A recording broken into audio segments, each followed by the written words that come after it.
আগামী দিন তিনি ক্ষমতা গিয়ে আর এক স্বৈরাচার হবেন না, তার বিরুদ্ধে আবার শত শত হাজার হাজার ছেলে মেয়েরা রক্ত দিবে না। এইটা আমাদেরকে যারা নিশ্চয়তা দিতে পারবেন তাদেরকে কিন্তু আমরা নির্বাচিত করব।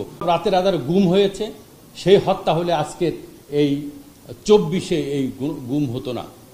আপনি দেখেন এই 14 বছরে যে গুম হয়েছে, এ তো লোমহর্ষক ঘটনা। আমার বন্ধু 14 আন্দোলনের সময় তিনি লাকসামের বিএনপির সভাপতি ছিলেন। একটা অ্যাম্বুলেন্সে করে তারা 2 জন ঢাকায় আসছিলেন।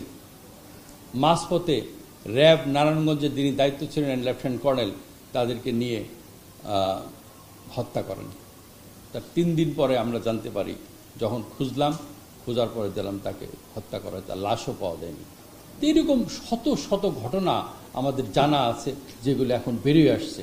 তো এগুলো কারা করছে? এগুলো কি পুলিশ তার স্বেচ্ছা করছে?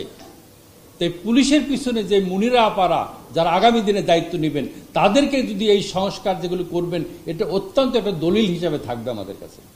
প্রত্যেকটা সংস্কার যারা করবেন এই দলিলগুলো থাকবে। এইটা কিন্তু আমাদের জন্য একটা বাইবেল হিসেবে, আমরা যেই রাজনৈতিক দলে আসুক তাদেরকে বলবো যে এই সংস্কার করেছেন কিনা, এবং আপনারা যারা রাজনীতি করেন আপনাদের যদি ম্যানিফেস্টোতে এই সংস্কারগুলো তুলে ধরেন, তাহলে তাদেরকে কিন্তু আমরা নির্বাচিত করবো আগামী দিনে। একটা রাজনৈতিক দলের নেতা মাঝে মাঝেই বলেন এবারের নির্বাচন কিন্তু জয়ী হওয়াটা কিন্তু সহজ হবে না, আসলেও সহজ হবে না। আমরা এবার দেখব যে তিনি কমিটমেন্ট রাখবেন। আগামী দিন তিনি ক্ষমতা গিয়ে আর এক স্বৈরাচার হবেন না, তার বিরুদ্ধে আবার শত শত হাজার হাজার ছেলে মেয়েরা রক্ত দিবে না।